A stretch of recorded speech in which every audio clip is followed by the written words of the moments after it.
Alright, we're back for part 2 of the Ultimate Starships tier list. That's including Earth ships, Federation ships, hero ships, past, present, and future. It took a while to do it, but we're in part 2. And this time, I discovered presentation mode, which I guess is a feature on TierMaker that allows it to look like this. And I've zoomed it in a little bit. Someone was complaining about not being able to see the names maybe very clearly. So maybe this is a little better. We're going to find out. And hopefully this video isn't going to end up huge.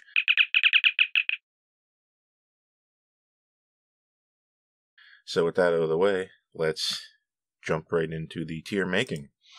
Our first ship is the Federation class. This ship is, I think appeared in the background somewhere in Star Trek 3. It's a 3 nacelle ship. I think it's called a Dreadnought class too. So it's not that crazy that Into Darkness had a Dreadnought class, but I still think that's kind of stupid. Just because it's old doesn't mean it's good. And I don't like 3 nacelle ships, so this is going to have to go in... It's going in E. I don't want to see a 3 nacelle ship. I don't know, just call me crazy. It's just not my thing. The Festoon, this is listed as the Festoon is listed as a Federation ship. There. I don't know why it does not look like it was designed by the Federation, but it's the ship that is like after, what is it? Is it Mudd in Discovery? It's after Mudd, right? Yeah, Hardcore Fenton Mudd. I remember him appearing in like the first season of Discovery, I think, and this was the ship that was after them, like Baron Grimes or something like that. Had the Festoon, and it's unique. It's interesting looking. It looks like it generally conforms to Star Trek kind of design, like it looks like it has nacelles and everything, but it's just a D. It gets by, but it's a little bit less than in the middle. The Freedom class, as it appeared in the Kelvin timeline, this is the Franklin that just happened to be buried on that planet, Altamid, I think it was called, in Star Trek Beyond. It's fine. It's just like an NX class without the thing in the middle between the nacelles, or the nacelle pylons, I should say. The pontoons. And generally, I'm okay with that. It's got some weird surface details, like it's got ridging. I don't know, maybe that makes it physically stronger. It improves the, it's got like structural hard points. I don't know. It's alright. It doesn't really look like it could have came from the time that it came from. But I'm going to go ahead and give it a D. But it's a solid D. Like, it's not the worst. It could almost be in C. But I'm going D. Freedom. This is the actual, like, prime, whatever you want to call it, timeline Freedom. This is a 1 nacelle Galaxy class kit bash. For some reason, when you attach an oblong saucer section to 1 nacelle, it throws it off so bad. I said before, I don't really mind a Saladin, like a Hermes, like a 1 nacelled ship, but in the Galaxy class style, it doesn't work for me. So I'm going E on that one. Good try though. The Friendship, this is an early probe that's has nacelles, so it's probably like warp capable, sent from Earth a long time ago. Think like right after the 2060s, something like that. And I think they find it in Voyager, I think is where this came from. Just imagine a satellite, big dish on the front, but hey, we're going to put the Phoenix on the back. Wouldn't that be cool? And it is kind of cool. I like the old technology. So it's going in D. It's not amazing, but it's not near the bottom. It's not an E or an F. The Friendship, this is the thing from Star Trek Discovery, like Season 3 Future, 31st Century type thing. This Friendship, how much Friendship can we get in one tier maker list, right? Friendship, it's just more flat. And therefore it falls flat. What's with Discovery? And, I mean, it's in the past and in the distant future. I don't know why. It's just the desires of the designers sneaking through, like what's going on in their mind, going onto paper, and then going in the show without really being a part of the world. Ships in the past in Discovery, flat. Ships in the future of Discovery, flat. We're back to flat. This is just a big, flat nothing, and it left me feeling flat. And but in terms of the ships from 31st Century, it's not as bad as the ones that are in E and F. It just kind of hovers around a very low D. But for now, I know I just said maybe it doesn't belong in E, but it's a high E. I think I like it a little bit more than that weird Constitution class that appeared in the 31st century, so we're going to put it here for now. Again, I reserve the right to change this at the very end, to order it all. The Gagarin, as it appeared, I think in Star Trek Picard Season 3, it's just the Shepard, I think, from Discovery, but made into Star Trek Online mode. What more can be said about a ship with a saucer and tuna cells, and that's it? What can be said? It's a D. It gets by, but it's whatever. And I don't like the Star Trek Online look very much. Galaxy class captain's yacht. I wish I saw you at the very end of Picard Season 3. Where were you? We had a great opportunity to use it. We didn't use it. That's one of the biggest problems at the end of Picard Season 3. But I think it's cool. It's very oblong. It's like the Galaxy class saucer is like that. And then the Galaxy class captain's yacht is like this. Like, it's very oblong. And that's just interesting to me. There's something about that it just looks classy. It looks sophisticated. It's a really luxury ride. And this is a lot based just on what I've seen about it, like in technical manuals, concept art for TNG. Never got to see it fly, but based on what I've seen, it's a low C. I kind of like it. I wouldn't mind to fly around in it. Here's the Galaxy class S. I'm not wasting any time talking about it. It is the pinnacle of Starfleet design. It perfectly accomplishes everything it's set out to do. It is luxury. It's home, but in space. It's really unbelievable. Leo, I think this appeared. I could waste an hour talking about it, but I'm not. In Star Trek V, maybe I'm wrong, but like the new Galileo type, it's kind of like, oh, let's make another shuttle for these Constitution class refit to kind of go along with it, and it passes. It's all right. It's not my favorite shuttle, but it's far from the worst. So it's like a high D. Gemini. This is a 2-person capsule from Earth's early history. It's kind of like just an Apollo capsule, but worse.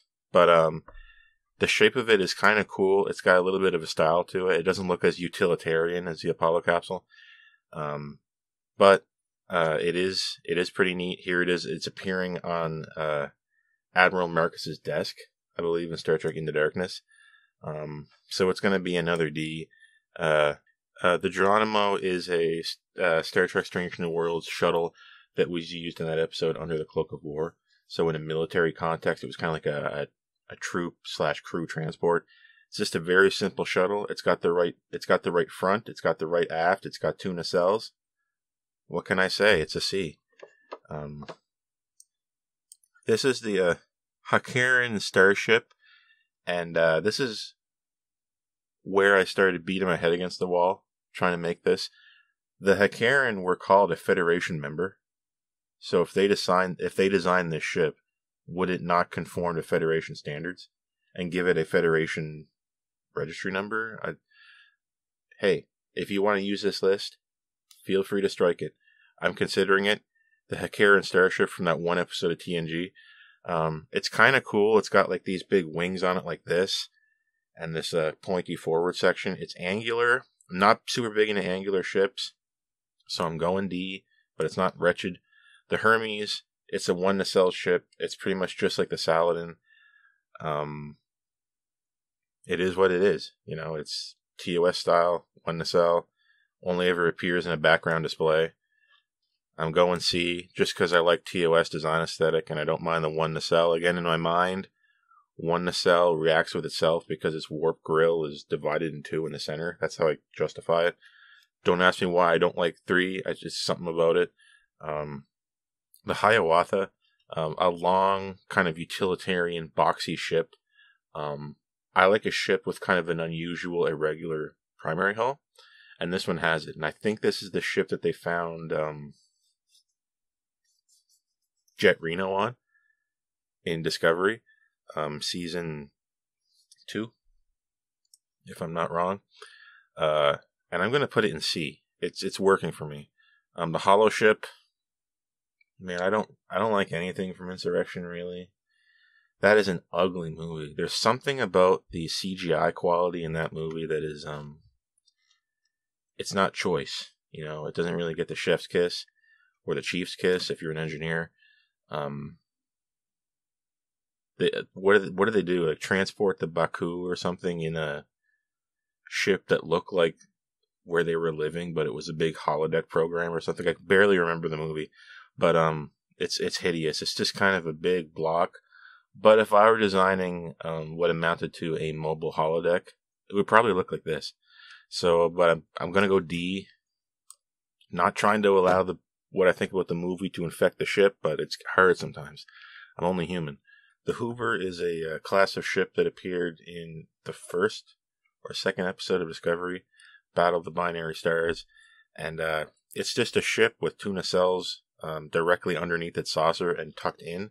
Kind of neat. It gives it an interesting top profile that you don't usually see. It's got kind of a an inverted teardrop style saucer. It's a little bit different. A regular saucer, nacelles underneath, not bad. I'm going C. It's not really wildly out there in any funny direction. The Huron is kind of like the animated series version of the Antares. Just an ugly hodgepodge of crap.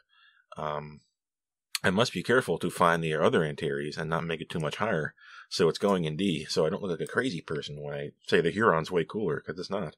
We just attached some things to the Antares, if you can call that the Antares. We know about the Antares name, look that up for some confusion. The Inquiry appeared at the end of Star Trek Picard Season 1, and it's not making up for not having any ships in that season. Star Trek Picard Season 1, if you saw a Starfleet ship, you would go, "Oh my god, thank you! I can't believe I'm watching Star Trek and don't see anything from Starfleet." And then they put it right at the end, the Inquiry, and you're like, wow, thanks for nothing. Thanks, I hate it.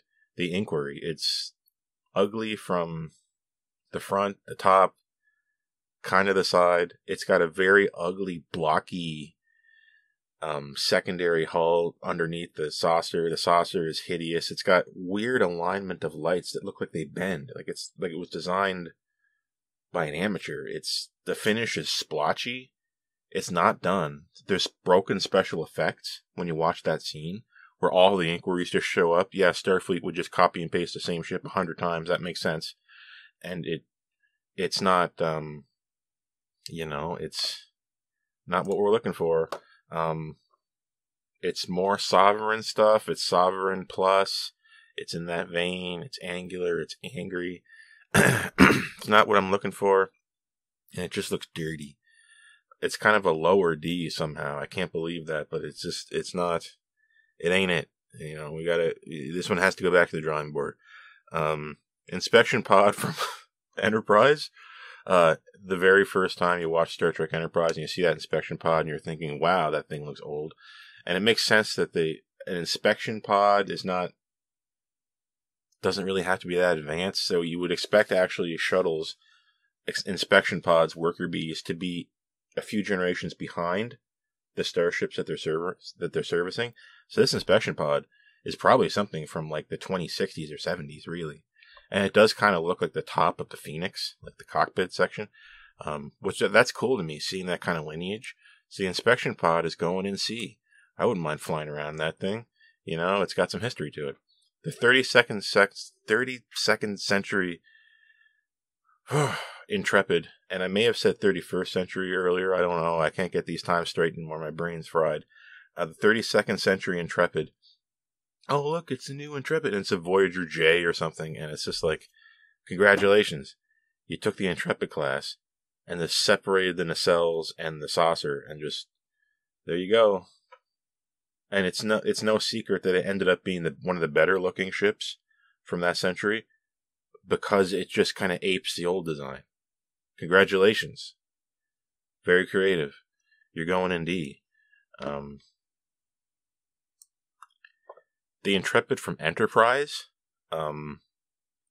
It's got a half saucer. That's kind of neat. I always kind of like that.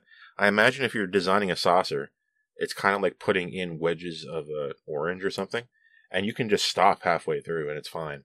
Like once you've built enough, you can just stop it there, right? So I imagine saucers taking slices out of them, and you could do that and make a half saucer. And the Intrepid is just kind of a more angular and fun Enterprise, really, from Star Trek Enterprise. I'm gonna put Intrepid. I'm gonna put that one in C.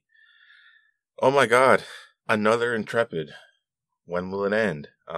This is and don't forget, the Duderstadt that appeared in Star Trek Picard Season 3 was called USS Intrepid.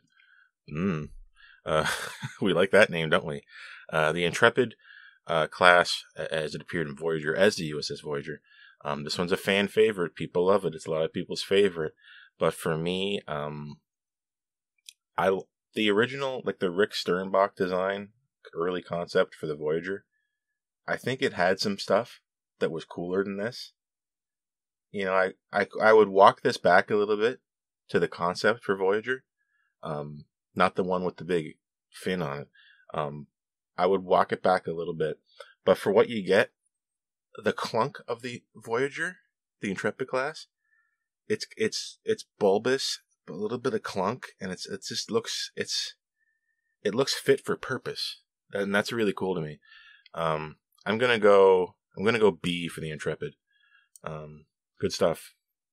The J class from Enterprise. I think this is one of those episodes where we talked about like the space boomers and how people were born on spaceships because a lot of ships launched without taking into account the weight calculation.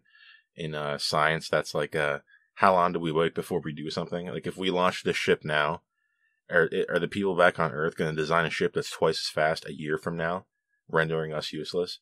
And we kind of actually explored that in Enterprise, and we saw the leftovers, the people who left Earth and became the first like Earth colonists and all that, and the first Earth like slow cargo haulers.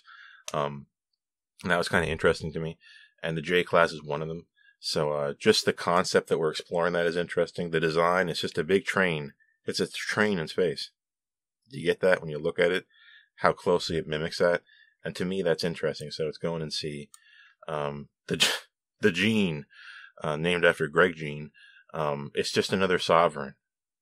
Do you like the Sovereign?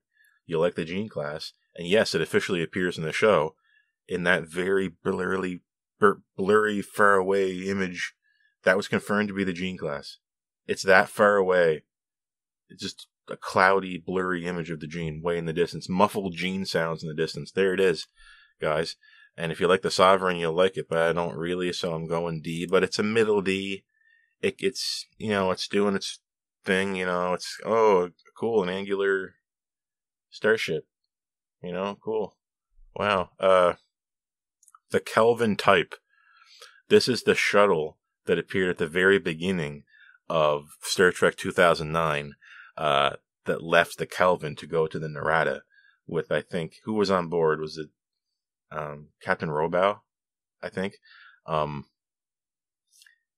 It's just weird. It's Kelvin timeline, but is it really? This was obviously designed before the Narada went back in time, but it does look different, and the Kelvin looks wrong for the time. But there's your shuttle, and it's just a class F shuttle, except it's like more octagonal. Like a class F is like this. This one's like this. Do you like that? I think it's a strict downgrade from a class F, just objectively speaking. In my opinion, I guess, which isn't very objective, I know, but I'm trying to make sense of the things here, and I'm going D, maybe C. Yeah, we're a class below the class F, a tier below the class F. Kelvin, I like that ship. I like this ship, believe it or not. The USS Kelvin, as it appeared at the beginning of Star Trek 2009, I thought that ship was pretty sick. The uniforms are cool, although this isn't a review of uniforms. I like a one nacelle ship, but this one's extra cool because it has a secondary hull, but it's just opposed from the nacelle. It perfectly gets across that this ship is inferior to the Enterprise, which you see later, which I think is the intention of having one nacelle. I wish the secondary hull was on the opposite side of where the bridge was. There's something about having the forward array in front of the secondary hull that close to the bridge that freaks me out a little bit. It should be the other way around. The nacelle should be on top. If you did that, I'd like it more. But it's actually kind of cool. Like, where else did you see a ship with the saucer and then line and then ding, ding, right? Secondary nacelle. It's kind of creative. I dig it. I don't dig its incorrect registry number. You can't start a registry number with 0. Like the Kelvin is NCC 0 something. You can't do that. That doesn't make sense. So I'm going C. But it could even be a lower B for me because I kind of like it. Like if you had a TOS style Kelvin, I'd love that. The Kobayashi Maru, the neutronic fuel something carrier. This is the Kobayashi Maru, blah, blah. And you can't win this test. And I'm tired of talking about it. I'm tired of seeing every episode of Star Trek called Kobayashi Maru, and things like that. And people saying no win scenario. People really like this. They really like writing it into Star Trek. At the Academy, you take the Kobayashi Maru test. It's just like this program where you have to save a ship called the Kobayashi Maru, and it looks like that. And you have to try to get it not killed, and it's on the neutral zone or something like that. And we got to save it, but you can't. And they're judging how you deal with a no-win scenario, unless you cheat. The Kobayashi Maru, it's just saucer, 2 nacelles, and I think 2 carrying pods for fuel. It is a fuel carrier. It's a low C. I do like ships that have cargo pods. I don't know why. That just kind of intrigues me somehow. The Lancelot.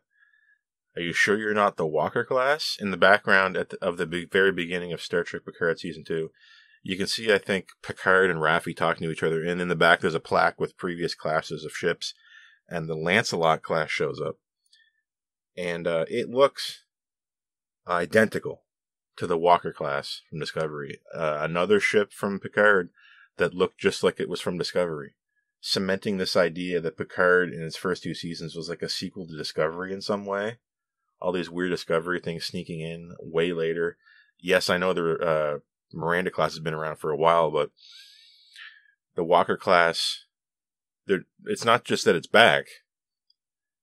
They're calling it something different. It really looks like the Walker, the Shenzhou. Maybe the angle is messing me up on it. Maybe if you look really closely, maybe if I saw some different elevations of the ship, I would realize it's not the Walker. But this is what we saw from the Lancelot class, and it's called the Lancelot. So you're going in D. The long-range shuttle, you sometimes call it the Vulcan long-range shuttle, is that shuttle that Spock appears on in Star Trek The Motion Picture. I always thought this thing was cool. To me, it looks like some kind of sled. And I thought, oh man, like a snow sled. That's an interesting idea for a starship, isn't it? And I'm going to call it a starship because it is a ship that goes between stars, right? In this case, but it's officially a shuttle. It really looks like if I were a very enterprising young man again, and it were winter, and I was very industrious and had the supplies, it'd be really cool if I designed a sled that looked like this. But for what it is, it's just an interesting little figure. It would be a fun little toy to look at. Interesting angles, interesting geometry. It looks really different than what we usually see in the Federation, but it is considered a Federation ship. So you're going in D, but it's an honorable D. It's like a high D. The Lotus Flower. Allegedly, this is 2 ships docked together. Appeared on a display, I think, in TNG, And I don't know if this is something from FASA, FASA, look that up. Some kind of like apocryphal post-TOS, pre-TNG Star Trek lore, but I can't make out what that is. What is it really, the Lotus Flower? Is it 2 ships docked together? Am I confusing it with the provider? I don't know, but the Lotus Flower, it's a ship. It's going in D. The Luna class, a classic. You're going straight to B. I love it. I wish we got this show with the Titan, and I wish we got that ship instead of the Titan A. We really should have been on the ball with new Star Trek earlier. Like, instead of Star Trek 2009, we really should have had Star Trek Titan with that ship and Riker. And then we also get Captain Riker in that ship. The things that fans really wanted. after the end of the Berman era. People really wanted Captain Worf, Titan, and like a Starfleet Academy show. That's were the three things I kept seeing a lot of back in those days. And it's a shame we never got a show with the Luna, because it's top quality. It's hero ship quality, the Luna. The McGee appears in Discovery and in Picard. I don't think it's a good idea to embed your nacelles like that in the saucer. Just a hunch, but it's probably not super safe to do that in case there's a problem. I thought you put nacelles, where they are at the end of pylons away from the ship, number one, so that they can work. But number two, it's safer if they have a problem. When you're dealing with warp, you're dealing with huge power density, and that means huge potential for explosion and death. So the McGee, just design-wise, it's bland, boring, but it's got a cute idea. It's kind of cute, it's a little dinky, it's a little rinky-dink, and it's a kind of a middle D. The Malachowski, another ship from the beginning of Discovery, kind of a different shaped saucer. It's hard to explain. It's flat on one end, round on the other. Two nacelles on the bottom. You're just taking the, you're taking the Hoover and kind of just bulking it up a bit. So I'm putting you in C. You'll find I don't really hate the ships from the Battle of the Binary Stars in Discovery. Just a few tweaks, and they could fit in with TOS. A lot of those background ships. The hero ships are worse in Discovery. They honestly are. The Shenzhou is worse, and so is the Discovery. The Mariner probe. This is from the Mariner series of probes, so there's multiple different Mariners. They're just kind of like they appear in the background, I think, of the cage when the computer is scanned, and they look at all the different ships. And it was really annoying to me to have to look back that far to find these Earth, quote-unquote, ships. It's got I think a conical front, and it's got solar panels or something. It's kind of cool. Which one is your favorite probe from that series? Leave a like if it's the one in that picture. Mariner probe. I mean, how can I hate it? They're so cute, those small little guys. The Mars, the irregular kind of like oblong and then teardrop front. It's kind of like a three-lobed, rounded, soft saucer. It looks futuristic. It looks peaceful. That's cool. It's got a cool class name, although we're not reviewing the names. I think it's got two detached nacelles that are kind of in a regular shape. As far as these 32nd century ships goes, Mars is pretty cool. I'm going B. The Mayflower from Kelvin, I think this is a 3 nacelle ship. If not, it's 2 nacelles and then 1 secondary hull in the middle, which is not a good idea, like the Elkins. But if not, 3 nacelles ain't really my bag. If it's your bag, maybe you think this is cool. 3 nacelles in the bottom. That's novel. But for me, it's D. The Medusan vessel. Are we going to have a problem here? Are we going to have a fight? Are you going to tell me that the Medusan vessel is not a Federation vessel? Look at it. It looks like they bought it from the Federation. It looks exactly like something the Federation designed. Spherical front hull. 2 nacelles. Looks straight off the Constitution class. On either side. Secondary hull in the middle, which is not a great idea. I like spherical hulls. I'm really partial to them. That helps this one out a lot. It's going C, and I'm considering it a Federation vessel for the purposes of this tier video.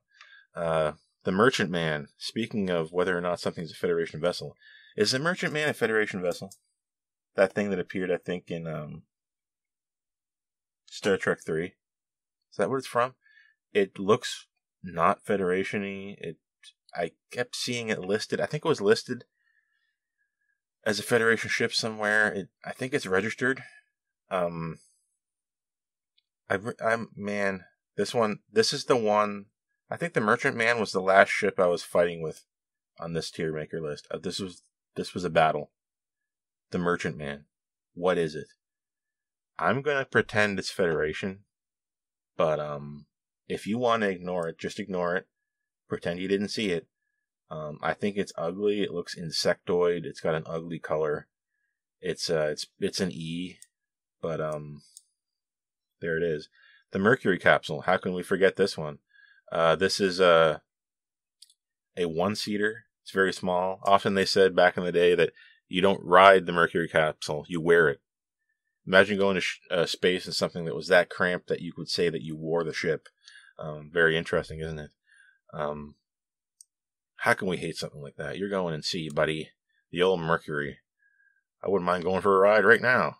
The Marion. This is just like the Mars, but with 4 nacelles and a more blunted front of the primary hull. It's going in B. Eisenberg, I'm looking at you. Maybe you're going in C. But, sorry about that. Military shuttle, Kelvin. This is a blocky shuttle that they just kind of ride. I think this is the one they ride to the Enterprise first on, if I'm not mistaken. It's called Military Shuttle. It's got, I think, 2 nacelles on or something like that. It's, it's a shuttle. It's a D. The Miranda.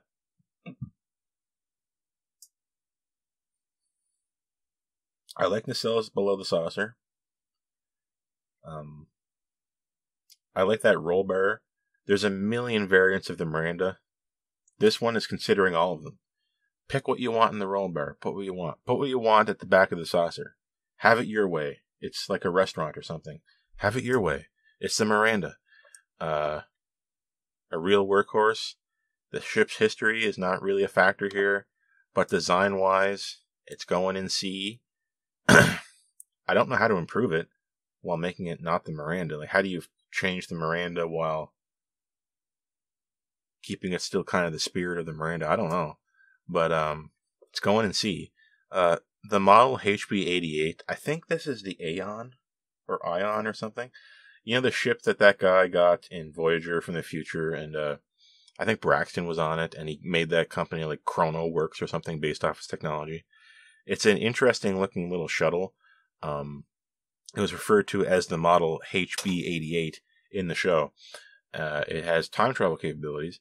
It's dark and kind of like aquatic looking, right?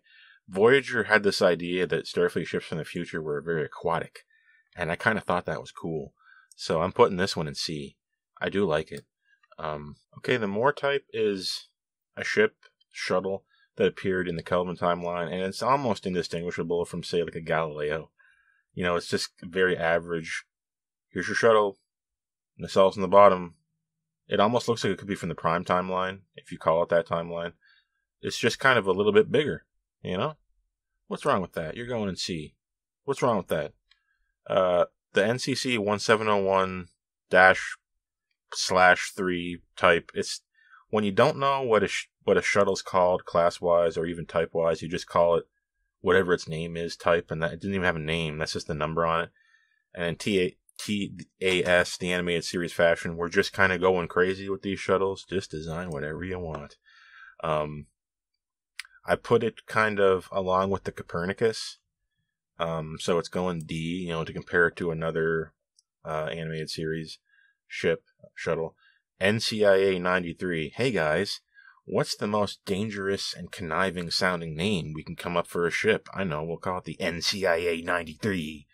And it's one of those nasty ships that like Control or Section 31 or something from season 2 of Discovery. I know I blocked it out. Uses. And it's all very angular. It's very dark. It's very hard to see. That's just what we needed in Modern Trek. Hard to see. So you're going in E. The Nebula, I never liked this, but a lot of people love it. It's kind of like a Galaxy class take on a Miranda, right? Saucer. Taking the saucer from the flagship, put 2 nacelles underneath, putting something on top, a pod on top that you can switch out depending on the mission. Who can complain? Well, I can complain because it's not as good as the Galaxy class, but it's going in C. It's a solid C. I never mind seeing it. Not in love with it. Nenebek, this Is that something from the Federation? I keep seeing it listed as Federation. Nenebek. It's a tiny little shuttle that was used by some mining colony. It's absolutely hideous, but it does look like the Federation built it and they just nailed some things to it. Let's just take a Federation shuttle and nail some boards to it. This is the Nenebek. Feel free to disregard it, but it's going in. It's an E. That's an E, baby. The New Orleans. This is another ship that was created for Wolf 359.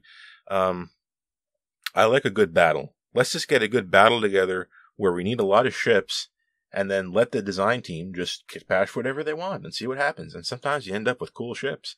Here's all these different model parts, some markers, and some parts of old toys. Go crazy. We need some more of that. And one of the things we ended up with was the New Orleans, amongst other ships. The New Orleans is a Galaxy-class style saucer, but the smaller type. If you didn't notice, there's like a Type 2 Galaxy-class saucer where it's same design, same shape, scaled down, so that we can like kind of use that design philosophy on a smaller ship. It's got 2 nacelles, swept back, and then up. Very cool. And 2 pods on like straddling both sides of the saucer, but then in. And I think they're little highlighters or markers or something. You know what though? It's not a bad ship. I would put it somewhere right where the Nebula is. The Newton is kind of cool. It's a half saucer, and it's got 2 nacelles and 2 secondary hulls. Nacelles at the top, and secondary hulls at the bottom, on kind of like a roll bar system. It's kind of like a Super Miranda with half the saucer. It's not bad, you know. It appeared in the Kelvin timeline, and it's a stronger ship from Kelvin. Next up is the Niagara. The Niagara is another Wolf 359 ship, sadly destroyed in that battle. Filling the role of lots of damaged ships in the background. Here's a Niagara. It's a smaller style Galaxy class saucer, 3 Galaxy class nacelles attached to an Ambassador class secondary hull. I don't know either. I don't like the Ambassador class secondary hull. I don't like 3 nacelles. It looks weird on the Niagara. It's going in E. The Nimbus satellite. This is another satellite. I think this one's a weather one. Showing up on the computer in the cage, I think. It's all very old. The name is kind of cool. You know, Nimbus. It's like a cloud or something, right? It's all cumulo, and it's Nimbus and whatnot. I like satellites. This one, it's kind of like this, and it's got like 2 panels on the side. It's detecting stuff. It's helping us with, I think, weather, if I remember correctly. Going in D. You're not as cool as Ranger or Mariner. Nimitz, I remember this one from the very beginning of Discovery. This is the one that had the Admiral on board. What was his name? Admiral Anderson, I think. I'm really digging for that one. I can't remember exactly, so forgive me. I remember this being one of the ships people generally liked. I think this was the USS Europa at the beginning of Discovery, if I'm not wrong. It's just, it's kind of a Miranda with 4 nacelles. And the nacelles are like, one is like more arched forward, which we'd see again in Picard when we saw the Sagan class. It gets by. It's passable. It's not really my thing, but a lot of people really liked it. I'm going to see the Nomad probe appeared in TOS, and then again in the background in Picard Season 3 in that gala display for that mission they were going on. That the whole season should have been about. We should have been on the Shango for a lot of that season. Okay. I'm okay. This is the Nomad probe. Who can hate the Nomad probe? Come on. It was so fun seeing it ominously fly around when it came back in TOS. Spoilers. You're a solid C.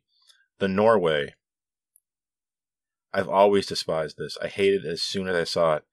It looks like a garden implement. It looks like something you would dig a plant out with. Like it's like a little shovel, and then it's got this hideous nacelle pylons, and it's it's all bad. It's pretty much all bad. I can see how somebody could like it. It's one of those ones. I don't like it, but I can see where somebody could appreciate it. So it's going in E, not F. But I always hated it as soon as I saw it. The Nova, I have a book here, The Art of Star Trek, written before we ever got the Sovereign class. And it was speculating on what the class that would succeed the Galaxy class would be. And I think they call it the Nova. And it looked like that. Like I have in a book here, a very early design for that ship. It's it's like a small Sovereign. And somehow, in my mind, that improves on the Sovereign. Sovereign style of design philosophy in a smaller, more compact form. Yes, please. You're a high C. And we'll edit this tier list in the last video to reflect that. The NX Alpha is just a plane with 2 nacelles on it.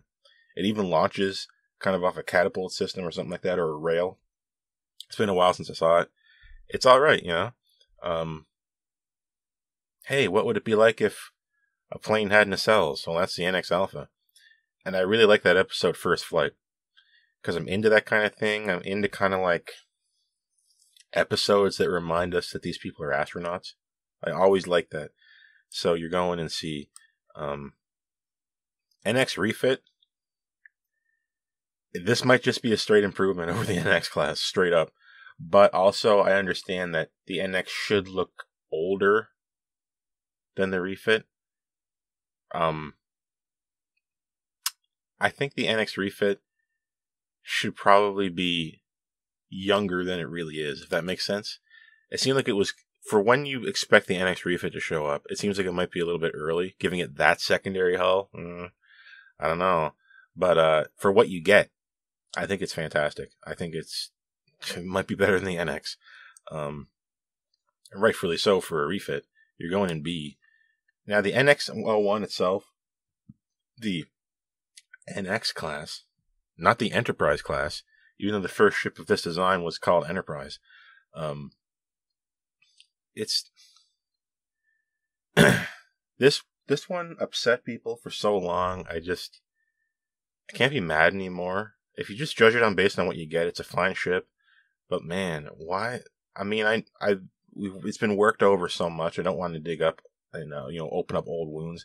But it's just so close to the Akira. Just get rid of the notch. Not the notch. Get rid of the square angle thing on the front. Get rid of that square at the front. Why is that there? Get rid of the thing in the center between the 2 nacelles. Come on. Change the pontoon design a little bit. Come on. Just go back to the drawing board for 5 minutes and make it not so close to the Akira. It's a high C, beaten up by the NX Refit just because it differentiates it. But I mean, I have the XL model. I like the ship, but I just can't get over this feeling that it needed a few more passes. The Obina, people didn't like this, but I liked it. I think it has some scaling problems, which is all too common with Star Trek. When you design a ship, you should know how many decks it has. You should compare it to an already designed ship. Pick a model ship that is perfect and has its deck alignment and everything perfectly laid out. Take a piece off that ship, put it onto this model, and then compare it between that part and the size of our bridge to see if it makes sense. That's how I design ships. I take a part with me.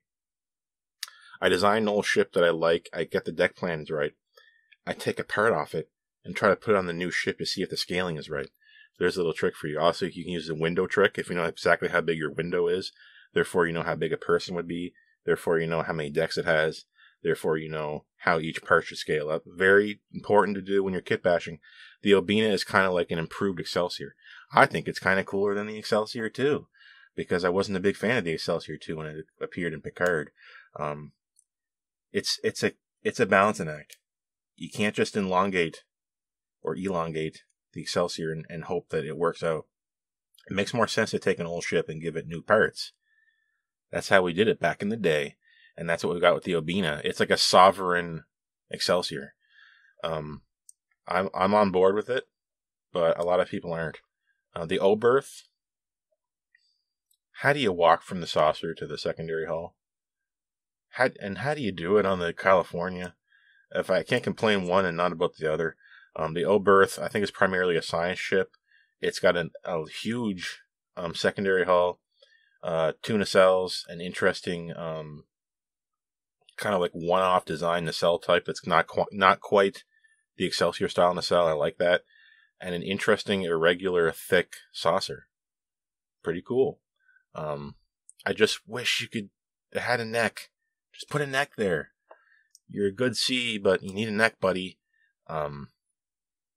Some people have speculated that secondary hull is entirely automatic.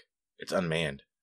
But yet it's manned on the California class. And they show that you can go down through a turbo lift that goes into it. So maybe there's room to go through the pylons or turbo lift. I don't know. It doesn't feel possible. I don't think it can. The Odyssey, I already made it clear I'm not in love with the Sovereign style. This is very much a sequel to the Sovereign. In my opinion, there's too much of a break between Galaxy and Sovereign, and Odyssey is no different. It's just Sovereign, but we try to fix a few things. It looks bad from the front. It looks bad from the back. It only looks good from the top. The only good view on this, in my opinion, is the top.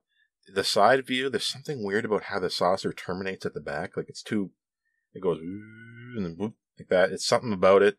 I don't like how the secondary hull juts out at the front. Like it's not flush with the neck, the double neck.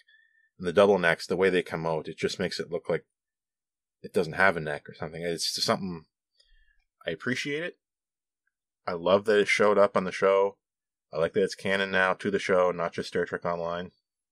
It's not really my thing, but I can see the effort. I can appreciate that someone's going to really like it.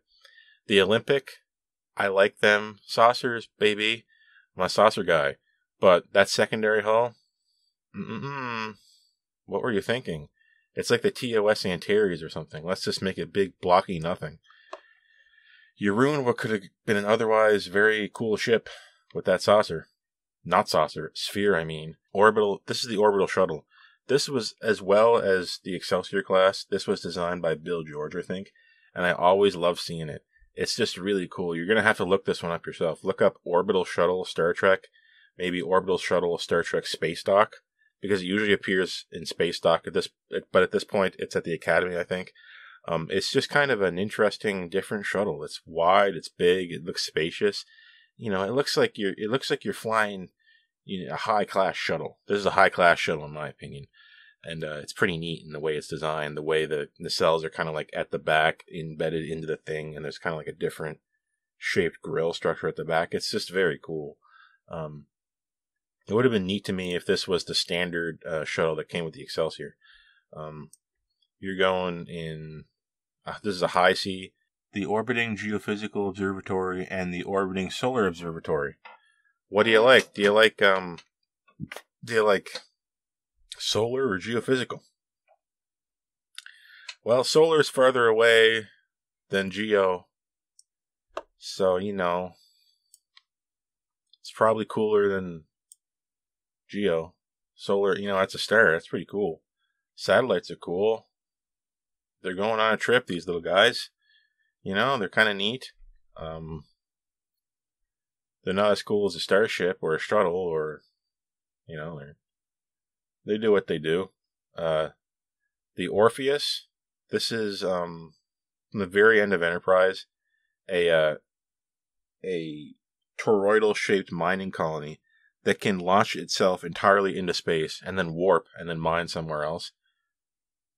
This would be the dream of every miner. What if we could take the mine with us? Well, the complex anyway. We can go wherever we want. If we find something on this other planet, we can take the whole complex with us. We don't have to lift a finger. We only have to lift this entire ship. Maybe that's difficult. Maybe it's possible in the 2150s, though, is it? I don't know. We saw it on screen. This is the Orpheus. I always really liked it. It always was a really cool villain ship, too. That's what we need more of. Spoilers, the Orpheus belongs to what amounts to a villainous character. We need cool-looking villain ships. Bad guy ships have been lacking lately, but not this. The Orpheus is neat. It's a big ring. It looks industrial. It's kind of scary. It's spooky, but the way it flies through space like this, it's just neat, you know.